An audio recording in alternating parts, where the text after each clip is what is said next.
dando continuidade ao termo de colaboração de Mônica Regina Cunha Moura, vamos agora tratar do anexo 6, campanha Dilma 2010. Lembrando que a colaboradora já foi devidamente cientificada dos seus direitos e deveres no âmbito da colaboração premiada, de acordo com a legislação pertinente. Pode começar, por gentileza. Ok, doutora. Bom, então, isso em 2010 era a campanha presidencial que a Dilma Rousseff foi escolhida como candidata e, mais uma vez, o partido convidou, na verdade, o presidente Lula e Palocci, que era quem falava com o João, convidou o João para fazer essa campanha. Mais uma vez, uma campanha considerada difícil, que todos diziam que era impossível, que a Dilma jamais ganharia, essas coisas todas. E mais uma vez tivemos o mesmo trâmite de todas as campanhas anteriores, como eu contei, onde o João sempre tinha uma primeira conversa política, do que queria, depois nós dois nos reuníamos durante vários momentos, fazíamos um orçamento e eu ia apresentar esse orçamento. Dessa vez, meu primeiro encontro foi com Palocci e estava Vacari, que era o tesoureiro oficial dessa campanha. Na anterior, 2006, foi Felipe, do presidente Lula. Nessa, o Vacari foi o tesoureiro oficial. E ele era também, se não me engano, o tesoureiro do PT nacional, que cuidava de todas as finanças do PT nessa época. Então, essa conversa foi com eles dois. Tratamos dos valores, da mesma forma. Nesta conversa, mais uma vez, o Palocci usou o expediente de, durante a negociação, não fechar nada comigo de primeiro momento, sempre dizendo que precisava falar com o presidente Lula, falar com o chefe, porque ele não podia decidir sozinho. Isso era sempre Palocci que falava, o Vacari nem se tocava nesse assunto. Mas na campanha da presidente Dilma, quem decidia era o presidente Lula, que era o presidente, né, na época, né? 2010. Ela praticamente, doutora, nessa campanha, a presidente Dilma não participou de nenhuma conversa técnica, formal e financeira, pelo menos comigo, né? Não sei se lá entre eles ela participava, sabia de onde é que vinham os financiamentos. Nesse momento eu não sei, porque, como eu disse, ela era uma ministra que não tinha grandes acessos a gente nem conhecia direito. Mas quem tratou nessa campanha de tudo comigo foi o Palocci, que era o representante do presidente Lula.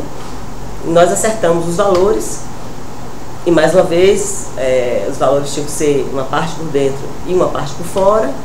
Fizemos um contrato. Essa campanha completa, todos os dois turnos, custou 56 milhões de reais, os dois turnos.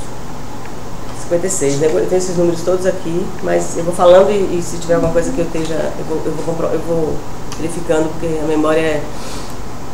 Então a gente acertou tudo, acertamos os valores por fora, os valores por dentro. O primeiro e o segundo turno? Não. Eu já estou dizendo no global, mas a gente acertou sempre... E o primeiro turno foi quanto? Então, o primeiro turno foi 30... Não quero errar, tá? O primeiro turno foi 36. Desculpa, foi 54 milhões, agora vê, por quê? 36 no segundo turno, tinha uma praxe já nessa época de mais ou menos custar 50% do segundo turno. Apesar de ser mais curto o período, era muito mais intenso, porque daí o horário gratuito passa a ser diário, o segundo turno não tem o dia sim, dia não, que o dia é presidencial, no outro dia é para deputado e senador. Não tem mais campanha de deputado e senador, porque já que foi no primeiro turno, então passa a ser diária, produção ininterrupta. O tempo aumenta, porque todo mundo tem direito aos 10 minutos, o tempo integral para o presidente, então o tempo de TV aumenta muito, de rádio, TV e tudo. Então, normalmente, é cobrado 50% do valor do primeiro turno, é cobrado no segundo. Então, a gente fez essa prática. Então, foi 36 milhões no primeiro turno e custou 18 no segundo, que dá os 54 que eu falei. Desses 36 milhões, eu não vou conseguir detalhar os valores exatos agora, mas isso eu tenho tudo, a gente tem tudo. Quem está mais recente, eu tenho tudo aqui. Mas dos 36, digamos que mais ou menos fizemos um contrato e tem um contrato também aqui, não quero parar para olhar agora, mas o primeiro contrato foi só rapidinho aqui, se eu não me engano, de 18 milhões. Não, desculpa. 34 milhões, mas aquele 34 milhões, porque estou fazendo uma confusão, perdão. A noite não me fez bem, eu estava tão bem ontem. 56 milhões foi o valor do primeiro turno. 54 milhões foi o valor do primeiro turno, perdão. sendo 34 milhões em contrato, quer dizer, eu já conseguia aumentar o valor oficial. Se a senhora perceber que das primeiras para agora eu já fui conseguindo botar mais no oficial e menos no por fora. Então desses 34 ficou 20 para pagar por fora. Tá? E o segundo turno realmente foi 50% desses 54 milhões. Cerca de 27 milhões. O segundo turno está aqui também. O contrato oficial foi... Se você acha que... Não, esse aqui é programa de... Enfim, foi 50% metade dos 54 milhões do primeiro turno. E da mesma forma, o segundo turno teve também por dentro e por fora. Os valores a gente vai... eu vou falar daqui a pouco. Certo. Desse primeiro turno, dos 54 milhões, 20, como eu disse, foram pagos por fora. Eu acho que no segundo turno, que foram 20 milhões, mais ou menos, ou 24, 25 milhões, teve mais 10 milhões por fora. E 14 ou 12 ele vai achar aí por dentro, no segundo, certo? Então, eu sei que juntando tudo eu tinha 30 milhões, mais ou menos, 25 a 30 milhões por fora para receber dos dois turnos. Foi acertado mais uma vez que a Odebrecht pagaria, como sempre foi, que eu vim contando que eles voltavam sempre a Odebrecht para nos pagar. E só que dessa vez já me orientaram a procurar já o Hilberto, que eu já conhecia de lá da Odebrecht, das outras vezes, mas não era ainda a pessoa responsável para tratar comigo. Dessa vez foi. Então, esse valor de uma compra presencial por fora é um valor significativo. Então, mas isso deve ter gerado uma preocupação de como receber. Como sempre. Toda a campanha a gente tinha essa angústia. Nesse mais ainda, porque é um valor bem mais alto. Primeiro que era uma campanha bem mais difícil. E segundo, a presidente Dilma nessa campanha, o presidente Lula nessa campanha conseguiu uma coligação, se a senhora for olhar nos jornais da época, ou da própria TSE, era uma coligação de 12 ou 13 partidos que eles conseguiram juntar de apoio. O tempo de televisão dela ficou... A gente tinha um tempo de, se não me engano, quase 10 minutos no primeiro turno, que era um absurdo para era quase o tempo inteiro, a gente tinha quase metade do horário gratuito, era da Dilma, que era uma produção intensa. E fizemos esse acordo, eu fui conversar com o Hilberto, estive na Odebrecht, conversamos com o Hilberto, acertamos como seria a parte dele, a parte que ele pagaria por fora, que não foi completa, ele pagaria uma parte. Sim. A outra parte, como sempre, seria paga pelo PT, Palocci, aqueles esquemas que eles sempre faziam comigo. Bom, deu tudo certo ao princípio, a parte oficial, como sempre, quase nunca tinha problemas, atrasava a bobagem, mas era depositado no banco sempre, normalmente, sem grandes problemas, e a parte por fora, eu fui recebendo da Odebrecht. Eu recebi no Brasil, nessa época, em dinheiro da Odebrecht, 5 milhões de reais, mais ou menos, em entregas, dessas entregas que eu falei. Nessa época também foi quando o Fernando Migliaccio assumiu, digamos, oficialmente já, porque ele era um preposto do Hilberto, ele assumiu oficialmente a operacionalização dessa... Foi quando eu passei a me encontrar mais com ele, entendeu? Com o Fernando. Qual foi a época? 2010. Foi nessa campanha. Foi nessa campanha? Que o Fernando Migliaccio realmente assumiu a operação de tudo, né? E qual era o papel do Migliaccio nesse caso? A diferença dele com o Hilberto? O Hilberto era o chefe. Então, ele era o chefe ele era o chefe do financeiro. Eu não sei bem qual o cargo que ele tinha lá, mas ele tinha um cargo bem importante na Odebrecht. Então, com ele eu conversava, depois que o Palocci me dizia, ó, Odebrecht desses 30, digamos que seja dos 30, a Odebrecht vai pagar 20 e nós vamos pagar 10. Então acerte com ele lá como é que você vai receber esses 20. Quando eu chegava para o Hilberto e dizia, você já sabe de tudo, já sei, nós vamos pagar 20, como é que você precisa, vamos ver se dá para atender o que você precisa. E eu dizia, eu preciso de uma parte aqui, porque eu preciso pagar minhas contas, eu preciso de uma... E uma parte, como sempre, eles já colocavam inclusive como regra geral, não podemos pagar tudo aqui, uma parte tem que ser sempre por fora, lá fora. Ok, acertamos tudo isso, os valores.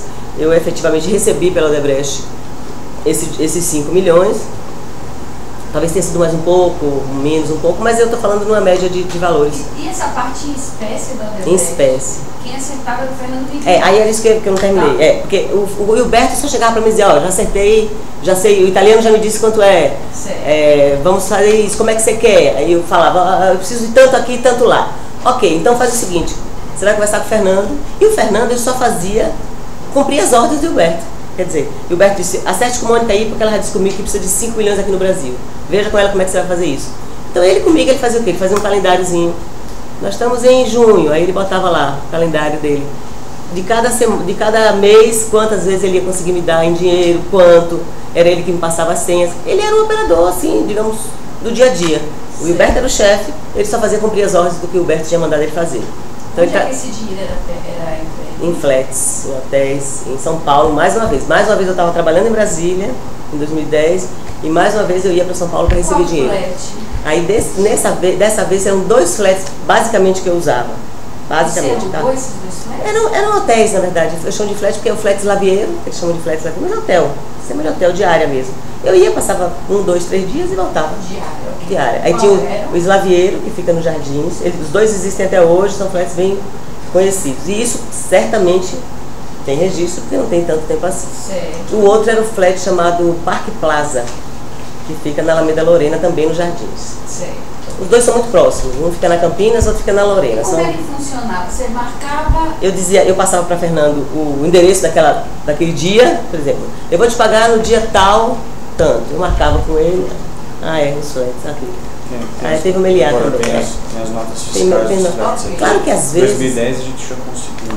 Esses eram os mais constantes, doutora, mas claro que às vezes eu, por segurança minha própria, ficava com medo também dessas pessoas, porque eu não sabia quem era que ia me entregar dinheiro.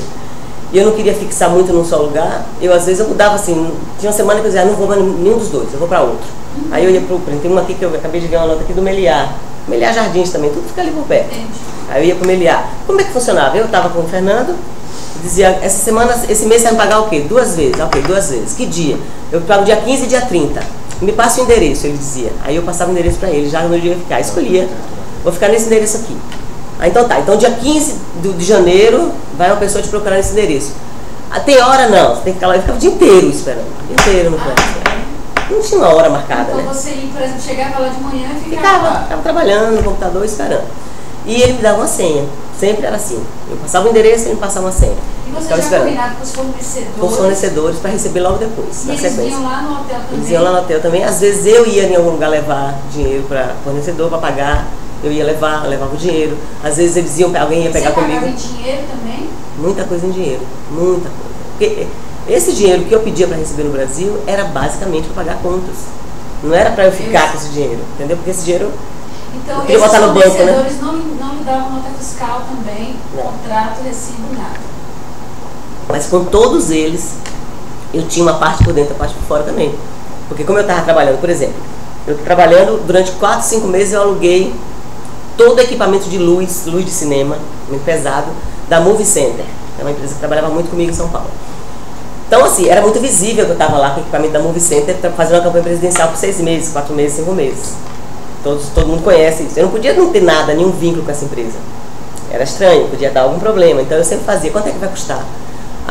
Vai custar 500 mil os 4 meses do equipamento de luz.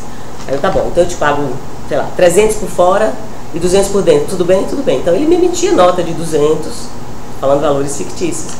E os outros 300 eu pagava por fora, ele não emitia nota. Para ele era bom, por um certo, todos eles adoravam isso. Ele pagava menos imposto. Pagava imposto, tinha dinheiro disponível. Então eles achavam, todo mundo, ninguém nunca negou. Todos esses por fora você pagava com dinheiro em espécie? Com dinheiro em espécie. Existe situação que você pagou com cheque, com transferência bancária? Nunca. Do por fora nunca. Justamente para não ter nenhum vínculo, não ter nenhum desses valores. Mas sempre tinha com esses fornecedores algum vínculo de pagamento por dentro. Entendeu? Eu sempre fazia uma parte. Então, nesse ano de 2010, foram várias vezes em São Paulo para esses recebimentos. Às vezes esse meu funcionário que eu lhe falei, que eu comecei a... Como é o nome do funcionário? André.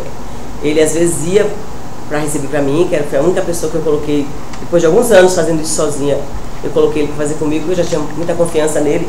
Como você se deslocava? Porque eram valores, digamos, significativos. 200, 300 mil reais em média. Certo? Em média, às vezes 500, às vezes 100, dependia do... E você se deslocava sozinha com esse dinheiro? Você tinha alguém... Em táxi, inclusive. Você tinha segurança? Não.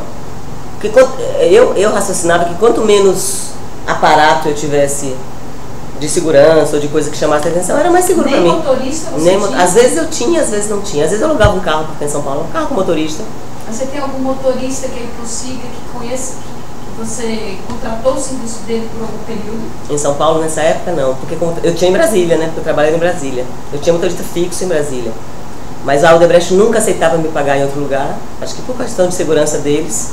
Então eu tinha que ir para São Paulo, passava 1 dia, 2 dias, 3 dias. Então fora você e o André, mas ninguém presenciou essa... E as pessoas que eles mandavam, claro, né? E o Fernando Migliatti, que é quem me me pagava, e o Berto, que sabia de tudo. Eu imagino que eles estão contando, que eles contaram isso. Imagino que na colaboração deles eles falaram, relataram esses fatos.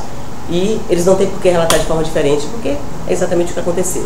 E com relação a... Eles entregavam em mala, em mochila? Às vezes eles vinham na maletinha, às vezes vinha em, como eu contei, os rapazes vinham de dinheiro enfiado nas meias e nas jaquetas. Por isso que eu falava, a gente achava que eram motoqueiros, porque eles vinham sempre de jaqueta, com, sabe, aquelas roupas de... E aí tinha dinheiro, às vezes vinha com dinheiro enfiado na meia, aqui dentro, e saía tirando assim, as bolas de dinheiro e botava em cima da mesa. Às vezes já vinha com uma bolsinha daquelas descartáveis, bem vagabunda, já deixava pra mim, depois eu jogava fora. Eram de diversas formas, mas sempre em dinheiro. Você contava na presença dele? Nunca contei, nunca. Pra verificar se o dinheiro estava certo? Não, porque eu tinha medo de ficar com aquelas pessoas do meu lado muito tempo. Eu fazia receber, e ó, obrigado, obrigado, eu não tinha recibo, mas dar recibo de dinheiro assim, tchau, tchau, valeu, obrigado, tchau, e me livrava deles. Depois eu contava. Nunca teve problema. Algumas vezes teve alguns probleminhas de faltar 10 mil, 2 mil, 1 mil, coisa assim bem... E eu relatava pro Fernando depois, dizia, ó, naquele teu pessoal que te mandou faltou tanto. Ah, poxa, eu vou compensar na próxima. Acabava não compensando, às vezes compensava, mas aconteciam umas coisas assim, mas vultuoso, coisa considerável, não, nunca teve. Você contava sozinho? Eu contava sozinho. Ah, depois o André passou a me ajudar. E foi nessa época que a gente comprou uma maquininha, sabe aquelas maquininhas? Porque era um volume. André comprou uma maquininha de dinheiro que era para facilitar. Mas no início eu contava sozinha, fazia tudo sozinha, andava na cidade com dinheiro em mochila, na minha bolsa. Porque quando eu ia pagar alguém também, não é que eu saía com o dinheiro todo que eu recebia. Eu saía com o dinheiro que eu ia pagar aquela pessoa, depois eu voltava, o frete, aí saía com... Quando acontecia de eu ir, né? A maioria das vezes eu conseguia que as pessoas fossem receber no meu... Você nunca foi assaltado? Tinha uma coisa também. Teve um problema desse tabuleiro? Eu nunca fui, mas houve um assalto. Isso é no próximo... Eu nem botei aqui no meu anexo, mas aconteceu um assalto em 2014, muito estranho, mas eu posso contar quando chegar lá. Em 2014 você já lá. Então nessa de 2010 eu não teve nunca tive nenhum problema. Sim, nessa época que eu estava recebendo, em 2010 justamente, que foi um volume grande e que eu tinha que ficar em Brasília, então minhas idas eram muito rápidas em São Paulo, eu contratei uma pessoa, um desses rapazes que fazem entrega de dinheiro, era uma pessoa de confiança, e eu contratei uma pessoa que fez alguns pagamentos para mim. Assim, ele pegava comigo o dinheiro e dizia, você tem que entregar isso na Move Center. Ele ia lá e entregava para a pessoa. Em São Paulo? Em São Paulo. Como é o nome dessa pessoa? Essa pessoa foi inclusive depois chamada coercitivamente, agora não por nossa causa, porque ele tinha envolvimento com o pessoal do PT. Ele era daqueles que começou como boy no início do PT há 30 anos e foi virando uma pessoa... Trabalhava para eles. Eu não sei se era de segurança, não conheço. Chamava Chaim, William Chaim. William Chaim? Ele, nessa época, ele fez algumas. Ele teve eu li no jornal na época que eu estava presa. Como que... Você falou que era de confiança, mas era de confiança de quem? Porque quem te indicou? O Vacari no PT. Porque o Vacari sabia como é que funcionava esse esquema, óbvio. Ele sabia que eu recebi dinheiro assim. Ele ainda várias vezes comentou, Mônica, bote alguém pra fazer isso com você não pode se expor tanto. Eu digo, mas eu não confio em ninguém. Vocês conversaram várias vezes sobre isso? Ele, Vacari? Algumas, não várias. Mas já teve momentos em que ele falava pra mim, é você que vai receber? Sou, Mônica, cuidado, você não pode fazer isso sozinha. Ele, Vacari, não tem ninguém que eu possa confiar. Aí foi quando o André começou a fazer também. O Vacari conheceu o André. E o Vacari me falou de uma pessoa, tem uma pessoa nossa aqui que você pode utilizar. De vez em quando você paga o percentual do serviço dele, óbvio, eu pagava ele, não me lembro quanto era, mas eu pagava para ele fazer. Isso aconteceu pouquíssimas vezes em 2010. O Vacari também utilizava ele? Não sei, doutora. Mas qual foi a referência? Mas ele só fazia pegar dinheiro comigo e levar. Ele não sabia onde é que eu ia. Ele trabalhava para quem mais? Para saber se eu sei que ele trabalhava para o Rui Falcão, ele trabalhava para o Vacari, assim, trabalhava dentro do PT, não sei o que fazia. E ele tinha um trânsito com o Delúbio, se eu não me engano. Me indicaram para pegar dinheiro? Me indicaram para me ajudar a receber dinheiro. Inclusive, quando eles me indicaram para que eu colocasse ele para receber dinheiro no meu lugar. Eu não fiz isso. Eu ficava com medo. O João não deixava, falou, não, isso é perigoso, a gente não sabe. Então eu chamei ele uma vez para ver se ele podia fazer pagamentos para mim. É William Chaim? Acho que é William Chaim o nome dele. Eu chamava ele de Chaim. Mas eu vi que é William quando eu li no jornal que ele foi chamado coercitivamente para depor em... Ele pegava o dinheiro com você no flat, onde eu estava, e pagava, e fazia pagamentos a essas pessoas que eu falei, essas empresas. Para eu não levar, ele levava. Mas isso aconteceu em 2010, talvez, doutora, 2 vezes, vamos dizer assim, no máximo. Depois, em 2014, ele fez mais algumas vezes para mim. E a senhora tinha o telefone dele? Tinha. Tenho até hoje, devo ter até hoje na minha agenda. Tenho. Vai entregar. E a senhora fazia essas solicitações para ele por telefone? Assim, posso te encontrar? Você pode me encontrar hoje? Posso. Passa lá no flash, estou em tal lugar, assim, passo. Era isso a solicitação. Ele ia, eu dava uma listinha, às vezes era uma pessoa só que ele tinha que entregar, às vezes era 2 ou 3, eu entregava para ele, já divididinho os valores em envelopes. E ele, o que ele sabia é que ele estava pagando para alguém, mas não sabia onde é que vinha, se era... O que ele cobrava? Ele cobrava um percentual do valor, se eu não me engano, era 3% ou 5%, digamos. Hoje eu tenho que pagar... Na verdade, quando o Vacari me indicou, falou assim, tem uma pessoa que usa o serviço dele para receber, ele cobra um percentual. Negocie com ele o percentual. Ele cobrava... Então ele já tinha carregado o dinheiro. Imagina que ele já tinha carregado dinheiro para eles. Aí eu discuti com ele, eu falei, quanto é que você cobra? Ele falou, não me lembro se era 3% ou 5%. Mas algo em torno disso. Do valor que ele pegava naquele dia, entendeu? Digamos, se hoje ele pega 300 mil para entregar 300 mil para pagar alguém, ele cobrava 9 mil reais, algo assim. Já tirava dali o dinheiro. Então, eu usei esse expediente em 2010, pouquíssimo, como eu falei. E depois, mais adiante, para relatar, eu usei mais um pouco em 2014, mesma pessoa, o mesmo Chaim.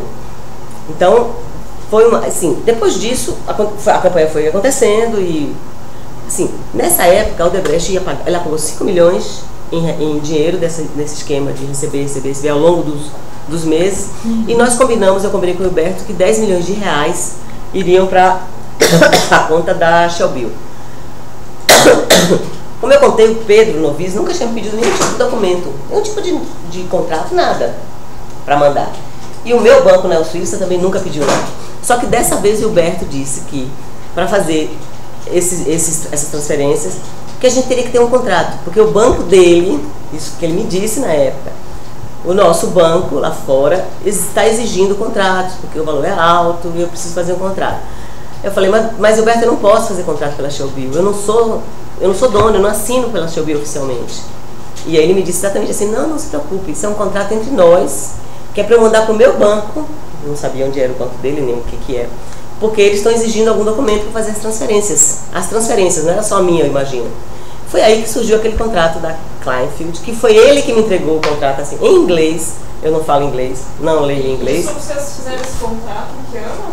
2010, foi nesse ano. E aí ele trouxe esse contrato, em que eu assinei, avisando a ele que eu não podia assinar pela Shelby, ele falou que não tinha problema.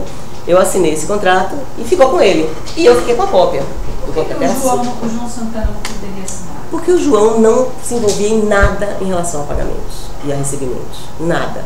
Isso era um acordo nosso. Primeiro porque o João era uma pessoa muito exposta, né? Ele era uma pessoa conhecida. Imagina o João recebendo dinheiro ou fazendo qualquer dinheiro de caixa 2. Então ele era um cara, nessa época o João já era um marqueteiro bastante conhecido no país inteiro. Então a divisão era muito clara entre a gente, era um acordo nosso de que o João não se envolvia. E depois a própria personalidade de João, doutora, que é verdade, as pessoas ficam achando que eu fico querendo proteger o João, não é isso. Eu não faria isso para me prejudicar. O João não consegue lidar com dinheiro. Ele tem uma dificuldade até de saber quanto é que a gente paga de condomínio, por exemplo, na nossa casa. O João não fixa, ele tem uma cabeça muito difícil para números, para coisas práticas. Ele é uma pessoa muito complicada com coisas práticas. O Juliano sabe disso, que ele me liga até para perguntar onde é que está o telefone dele, ele acabou de fazer isso agora. Então, o João nunca... Esse contrato, por exemplo, ele soube que eu assinei, que eu cheguei eu falei, tem que assinar um contrato, mas eu não... Contrato, você tá louca? Como é que você assina um contrato pela Shelby? Ele falou que é um contrato de gaveta, que eu não tenho que preocupar. Ele falou, tá. Então eu assinei o contrato. Agora é um contrato de gaveta, mas que foi apresentado ao banco. Ao banco deles. O meu eu guardei na minha gaveta, nunca usei esse contrato para nada. O banco deve ter esse contrato. O banco deles. E eu tenho também. Eu tinha esse contrato, tanto é que é o mesmo contrato que eu mandei posteriormente como exemplo. Esse banco deles é no exterior. Inclusive. É aquele que tem, inclusive, no anúncio. É aquele contrato que parece que depois eu tento apagar o nome Kleinfeld para poder preservar o nome do pessoal da Odebrecht, para poder mandar para o Zivi, porque o Zivi me exigiu um contrato também quando ele foi pagar aquela dívida, que é mais adiante. A questão, voltando um pouco, Mônica, ainda lá na questão do orçamento da campanha, eu queria... Quando a senhora apresentou o orçamento, né, esses 54 milhões, a conversa foi com quem? Foi dessa vez com o Palocci e com o Vacari. O Vacari estava presente. Certo. E nessa reunião você falou do por dentro e por fora? Ele já começa falando do por dentro e por fora. Certo. Nessa reunião também se falou já do Odebrecht, que o por fora seria do Odebrecht. Não sei se exatamente, porque isso não foi só uma reunião, quando eu conto aqui condensado para não ficar contando dia a dia. Essa negociação dura 3 ou 4 encontros. Nesse famoso puxa e encolhe, como eu digo, de vai e vem, não, é caro, volta, vou falar com o chefe, peraí, eu também digo, não, vou falar com o João, não posso aceitar essa redução. Tem toda essa negociação, mas eu não lembro se... Esses 54 milhões, por dentro e por fora, foram levados ao Lula, então? Foi aprovado por ele. Certo. O Palocci só fechou comigo depois de aprovado por ele. Voltou dizendo, ok, está aprovado. Depois que a gente... Isso aí foi o valor que a gente chegou, talvez eu tivesse cobrado 60, não me lembro. E aí a gente foi diminuindo um pouquinho, chegou a 54. É uma coisa mais ou menos assim. Mas foi aprovado por Lula porque ele me dizia claramente, toda vez que ele... Doutor, eu não sei se ele usava isso como expediente para ganhar tempo comigo, tentar pechinchar, ou se era verdade. Mas ele dizia para mim, eu não posso provar isso sozinho, eu tenho que falar com o chefe. Aí voltava, aí vamos marcar a próxima. Aí voltava dizendo, chocaram demais, não, vamos ver o que, é que a gente faz. Sempre teve essa conversação com o Palocci, sempre. E dessa vez estava o Vacari junto. Mas você teve contato com o pessoal com o Lula? Não, em relação ao dinheiro, não. Eu tinha muito contato com o Lula de campanha, ele estava sempre na produtora. Ele... Em caso de atraso? Não, era o João que falava. Aí o João falava com quem? Com o Lula. Nessa época de 2010, na campanha de 2010, quando os atrasos começava a atrasar muito, o João falava com o Lula. Eu pedia para o João, falava, já usei todos os meus recursos, já cobrei a todo mundo que eu posso cobrar. Você agora tem que entrar na história. Ele ia e falava. E nessa campanha de 2010 isso aconteceu, então, de ter que o João intervir? Aconteceu, essa campanha atrasou muito. Não é a parte do Odebrecht, é a outra parte que o PT pagou também. Que esse ano de 2010 também teve aquelas entregas. Ainda era o Juscelino, se eu não me engano, nessa época também era o Juscelino. Então teve ainda teve os encontros por fora pelo PT também. Além desse valor que foi, se eu não me engano, o Odebrecht pagou dos 20 por fora, o Odebrecht pagou 15, mais ou menos, 25 por fora.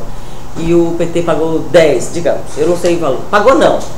Pagou uma parte, assim, aos trancos e barrancos, e ficou uma dívida grande, que é essa famosa dívida que só foi saldada em 2013. Esse pagamento por fora que a senhora fala que foi feito pelo PT, foi feito como?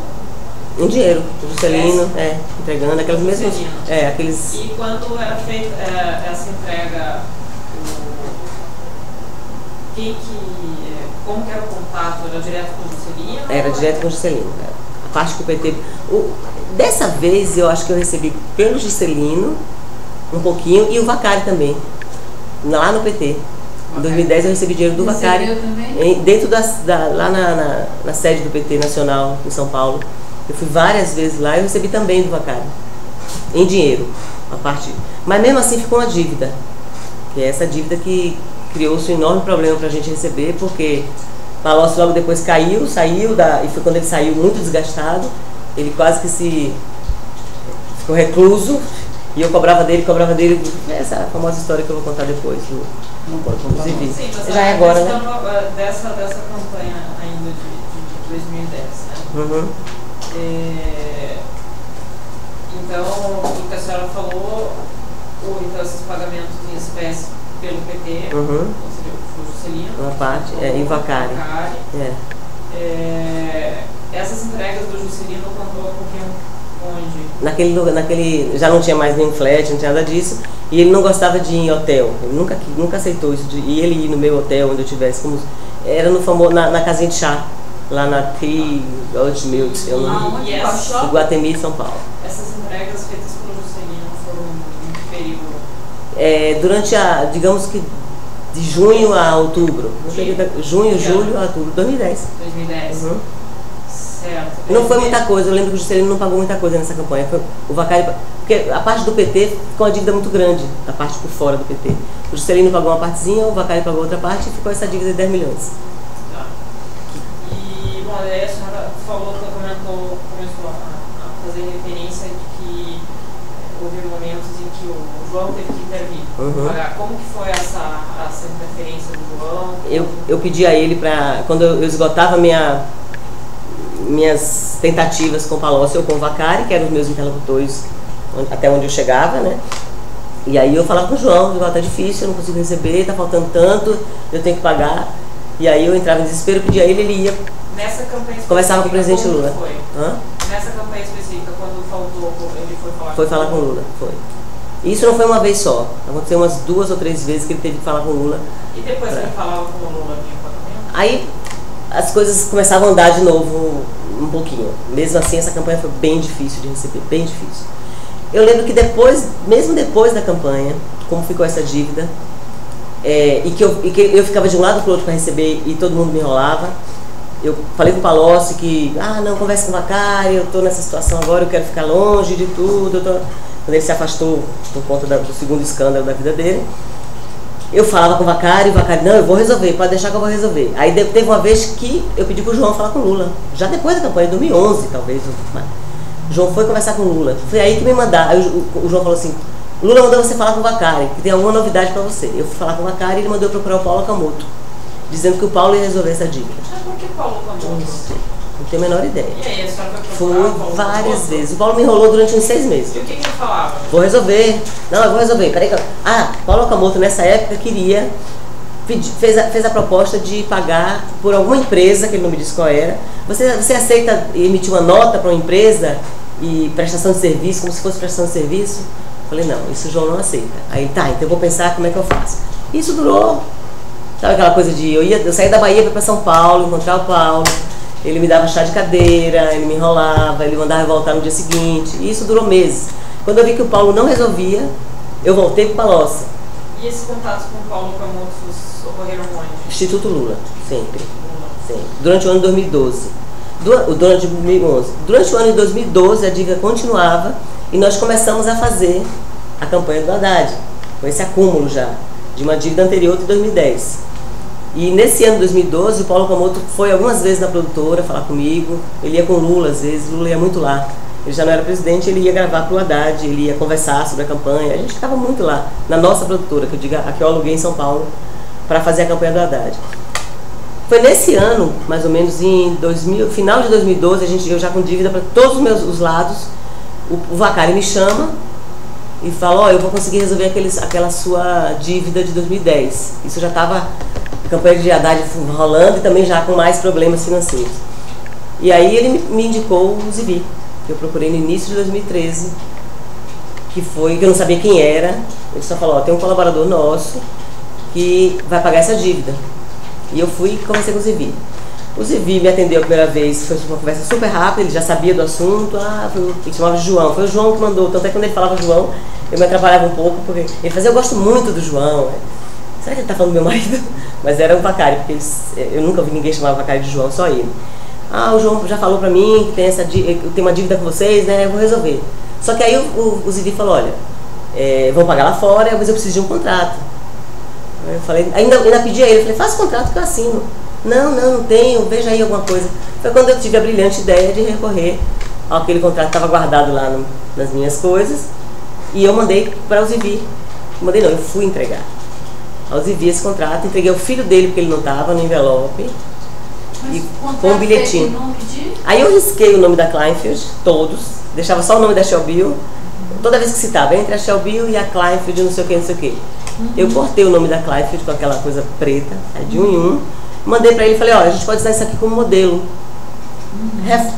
Reescreva usando sua empresa, seus dados da sua empresa, porque eu não tinha, que você vai pagar, e eu assino. Essa assinatura nunca chegou a ser feita, pra você ter ideia. Esse contrato ficou com o Zivi, ele nunca me mandou o contrato refeito por ele, e mesmo assim ele começou a fazer, no final de 2013, ele começou a fazer os pagamentos. Eu tive com o Zivi umas 3 vezes no máximo, uma com o filho, como eu falei, e 2 vezes com ele nesse escritório dele no Rio. E nós combinamos que ele pagaria em 10 vezes essa dívida. Na cotação da época, os 10 milhões dava 5 milhões de dólares. E ele falou, eu vou te pagar em 10 de 500 mil dólares. Eu falei, tá, eu topava qualquer coisa para receber aquele dinheiro, que já tinha um aniversário, né, fazendo 2 aniversários. Efetivamente, no final do ano de 2013, o Zivi começou a pagar a dívida e terminou pagando em 14 só. Que não pagou toda, desculpa, ele não pagou toda, porque nas últimas parcelas, que faltavam 2 parcelas, porque ele atrasava muito, não é que ele pagava todo mês certinho, não, isso foi, era mês pagava, mês não entrava, aí ele nos últimos meses já estava Lava Jato bastante, eu acho que ele ficou com medo, ele levantou. Ele pagava? Lá na Shelbyville, tem extrato aqui, pela empresa dele que chama Gypsy. Ele só pagava na Shelbyville? Só. O Zivi pagou a dívida toda, a parte toda que ele conseguiu pagar, que no caso não foram os 10, pagou 9 milhões, né, 4 milhões e meio de dólares. Ele pagou toda na Shelbyville através dessa empresa dele chamada Gypsy. Então foi um total de 4 milhões e meio foi pago nesse ano. Nós temos aqui extratos da Shelbyville com esses depósitos. Nós temos os contratos firmados da campanha, passagens, notas fiscais de hotel, e eu tenho também, achei depois, o doutor já sabe, alguns e-mails trocados entre eu e o Zivi, e outro e-mail entre eu e o Bruno. E eu tenho um contrato. Ele chegou a mandar o nome da empresa, que não era Gypsy, era Eagle. Eagle, não sei o que, não sei se assim se fala, porque em inglês escreve Eagle, E-A-G-L-E. Ele chegou a mandar por e-mail para mim o nome da empresa, dizendo, é essa empresa que eu vou fazer, que nós vamos fazer o contrato. Mas o contrato nunca chegou a ser assinado. Talvez ele tenha até mandado para mim o contrato, mas nunca foi assinado. Esses e-mails a senhora vai juntar. Já está no computador que eu vou deixar com vocês. Tá tudo aqui. Então isso não está aqui, mas nós temos e-mail, tá? Os valores que a senhora recebeu lá fora, na Shelbyville, da Odebrecht, foram, qual foi o valor? A Odebrecht pagou, essa campanha, a Odebrecht pagou mais ou menos 10 milhões de reais lá fora. Foi em torno de 5 milhões de dólares. Em 2011. 2011. A senhora identifica tem aí, identifica. As transferências? Identifica. Tem. Vai vir junto também. Tá tudo aqui. Tá tudo aqui identificado. As transferências relativas a essa campanha, exatamente. Que foi pago em 2011 só. Começou a pagar, ele pagou em várias etapas, em várias parcelas. Eles pagaram em várias parcelas em 2011. Por essa Kleinfield. Certo. 10 milhões de reais, que deu mais ou menos 5 milhões de dólares, um pouquinho menos. Dólar que está aqui nessas nossas. E essas transferências foram feitas pela Odebrecht, já estava acertado, a senhora só foi lá receber isso? Eu nem ia, eu só tinha notícias do meu gerente quando ele mandava. Tá, mas na Odebrecht a senhora não tinha que negociar nada? Não, depois que foi acertado tudo e o pagamento em dinheiro foi feito, o pagamento em dinheiro, que foi 5 milhões, foi feito todo ao longo da campanha, no Brasil. E os 10 milhões ficou para eles saldarem logo depois. Eles não fizeram nada no final do ano, a campanha terminou em novembro. Dezembro todo mundo se dispersou, eu também viajei. No ano seguinte eu voltei para cobrar, tive mais uma vez com o Roberto, para cobrar esses depósitos e ele começou a fazer. Aí, volta e meia, o meu gerente me mandava uma mensagem de WhatsApp ou um e-mail dizendo, entrou tanto. Ou ele vinha no Brasil e mostrava, daquelas... Eu avisava ele, vai entrar, eu tenho uma dívida, que o pessoal vai me pagar aí a campanha. E aí ele me trazia um extrato, onde tinha lá, esse extrato aqui, onde tinha as entradas. Então eu fui acompanhando e efetivamente eles pagaram tudo. Toda a dívida deles, né, da Odebrecht. Foi toda saldada. E ficou essa dívida que eu contei da história do Zivi, que foi saldada 2 anos depois. Só mesmo uma pergunta que agora me ocorreu. A senhora falou que em algum momento a senhora entrou em contato com o Paulo Camoto para ele resolver essa questão do pagamento pendente. O contato que a senhora fazia com ele era por telefone? Era por telefone. Eu tenho o telefone do Paulo Camoto até hoje. Está também na agenda que eu vou deixar aqui, na agenda do meu computador. E o Paulo Camoto sempre mandava eu ir no Instituto Lula. Passe aqui pra gente conversar. Eu ia lá. Eu acredito, doutora, que o Paulo Camoto, quando a coisa ficou muito complicada, que eu pedi ajuda ao João já em 2011, que acabou a campanha e não pagavam, ninguém pagava, e o Palocci meio que sumiu, o João foi falar com o Lula da dívida, falou que tem uma dívida. Aí eu acho que foi o Lula que indicou para procurar o Paulo Camoto, porque o Vacari me chamou e falou, procure o Paulo Camoto, ele vai resolver. Depois eu voltei para o Vacari e não resolveu nada, ele me enrolou durante meses e continuou a dívida. E o Vacari foi quem achou essa solução aí do Zivi pagar essa dívida. Só quem falava com o Lula era o João. Só quem falava com o Lula era o João. Mas o João falava com ele voltava dizendo, eu cobrei do Lula, ele falou que vai resolver. E ficava nisso. Toda vez que eu tinha muita dificuldade, eu esgotava as minhas tentativas, para não gastar muito essa coisa do João ter que ficar cobrando. A senhora também conversava com dívidas assim? Não recorreu a ela? Nesse ano de 2010? Não, nunca recorri a ela em 2010. É bom você esclarecer os atrasos referentes ao caixa 2. Sim, os atrasos eram sempre referentes à caixa 2. Os atrasos de caixa normal, de 1 ou de oficial, aconteciam, mas eram pequenos. Era assim, todo dia 30 eu deposito o valor X, que é o nosso... Aí às vezes demorava 10 dias, 15 dias, mas eu depositava. Eu não tinha problemas, o meu grande problema sempre foi a caixa 2. O atraso era da parte do PT? Era da parte do PT. A Odebrecht nunca tive problemas também, assim, de atraso. A Odebrecht sempre pagou as coisas que eram acertadas, que ficavam a parte dela, ela sempre pagou direitinho. Algum atraso, alguma vez eu vou depositar esse e-mail, não depositar, mas nada de gritante. O PT, que eu sempre tive problema com o PT para receber dinheiro. Isso é uma questão, a senhora falou, né, no início da sua exposição que o esquema seria de recebimento pelo Odebrecht, o Paulo teria indicado que a senhora fosse procurar o Odebrecht. Alguma outra empreiteira nesse ano utilizava? Não. Era até então eles mantinham aquele plano de nos salvaguardar, como foi a promessa feita em 2006, que a gente não ia ter problema, que eles eles chamavam de os alemães, né? Não, não se preocupe que os alemães vão resolver com você. Porque acho que eles são alemães, são descendentes. Ou então os conterrâneos, seus conterrâneos vão resolver, eles sempre falavam assim.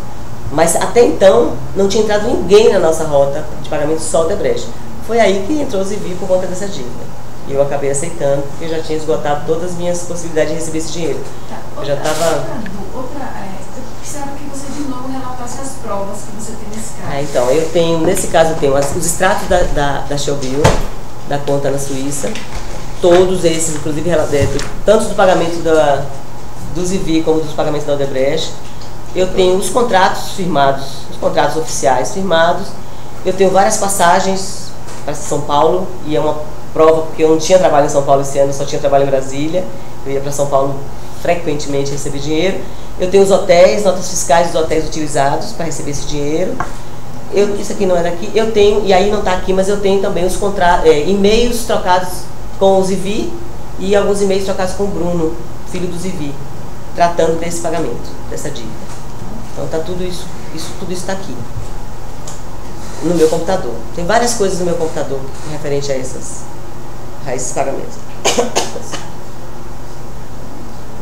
Alguma outra fato que você podia relatar? Não, alguma coisa, doutor, que eu esqueci? Não, é? Não, acho que é isso.